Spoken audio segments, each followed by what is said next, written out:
Now Iblis is a creation of God. Iblis is a creation of God. Iblis is a jinn. Iblis is, he's made of fire, which the Quran talks again in several places that he's made of fire. But where did Iblis come from? And were there the likes of Iblis before? So the Mufassirun have commented. Again, this is based on those narrations that I talked about earlier. And what Allah Azza wa Jal did is that He created a whole creation of jinns that were on the earth. And this is, you will find in many of the early Mufassirun have commented on this. He created them on the earth and they had got taklif. Now what is taklif? Taklif is that God's now given them a responsibility to recognize Him.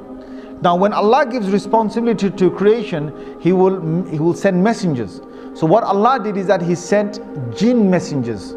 So before there was human messengers, before Adam alayhi salam, who was the first human messenger, there were many jinn messengers that Allah Azza wa Jal sent to them. Now the jinns are made of fire, and the jinns, one of the things they have inside, being fiery is that you're angry and you're hasty, you're fast, you're very powerful. Now the sifat and the qualities that the jinns have between them is that they are in fights and they are in quabbles and they are in superiority and who can prove who's greater. This is one of the nature of the jinns, and they're always in the spirit of challenge. Now there are good jinns. Allah Azza wa Jalla has said that in Surah Jinn itself. He's talked about two different groups of jinns, and He said the salihun, and there's those who are pious and those who are not pious. Now the ones that were on the earth were both types, and messengers came down. But the messengers in the many numbers were killed by the jinns on the earth. And there was great corruption that prevailed on the earth. There was great corruption that prevailed on the earth. Now there was one notable jinn that was very pious. Iblis, being who he was a good jinn, and he started to worship God to the extent, because jinns could fly, and jinns could go through many of the heavens. They could go up and down. They didn't have to stay on the earth. They could travel up. It was only when Rasulullah sallallahu alaihi wasallam came that they were trapped within this first universe. This is clear from the Quran. This in Surah Safat you will find this.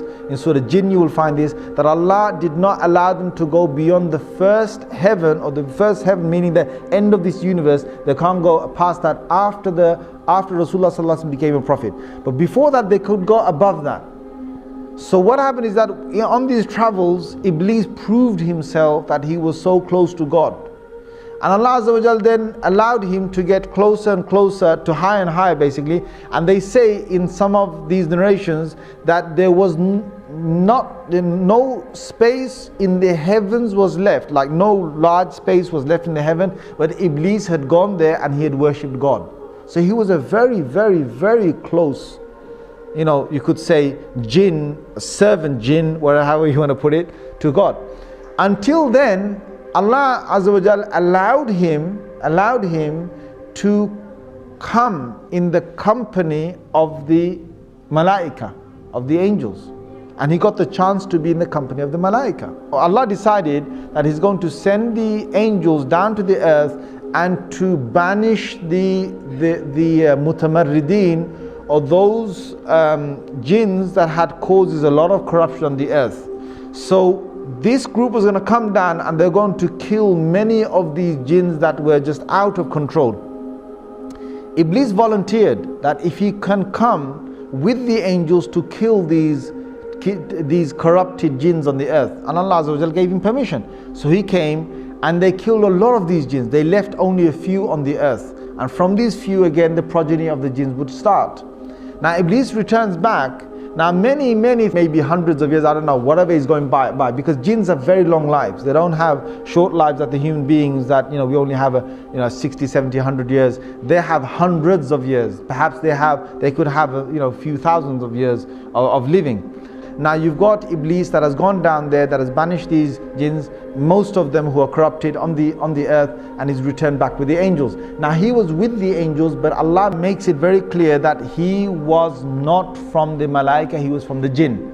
Now why Allah makes that clear is because we understand that no malak or no angel can ever disobey Allah Azza wa Jal. Allah's made it in their nature not to disobey Allah, but a jinn can. So the biblical sources, they've now faltered again. they call it a fallen angel. So what they say is that if an angel decides to go against the will of God or the command of God, then that angel, Allah drops him from the rank of the angels and now he becomes a fallen angel. That's the biblical sort of side, or what some of them believe. The Muslims don't believe that. No angel can ever disobey Allah Azza wa Jal. So that's where we find that Iblis was able to disobey Allah, because he wasn't from the Malaika. Now there's one thing here. Why is it that Iblis is now going to disobey God? Now you've got to understand the whole thing behind the creation of Adam alayhi salam. Suddenly Allah reveals to the angels and he says, I am about to make on the earth a Khalifa, or someone who will take command, second in charge, or someone who will rule again, reign after the last reigning. I'm about to make a Khalifa on the earth. Now when Allah said that, Iblis got really happy, right? He must have got really happy. And you know why? Because Iblis knows that the angels are not the ones who are going to rule the earth. If there's anyone, there's going to be the creation from the jinns. Allah is going to now make a Khalifa perhaps from the jinns. But Allah's decision wasn't that He's going to make a Khalifa or a vicegerent from the jinns. His decision now was that He's going to create this new creation. Now this shocked Iblis, because all these years that Iblis had worshipped Allah and had been so good was because he wanted power.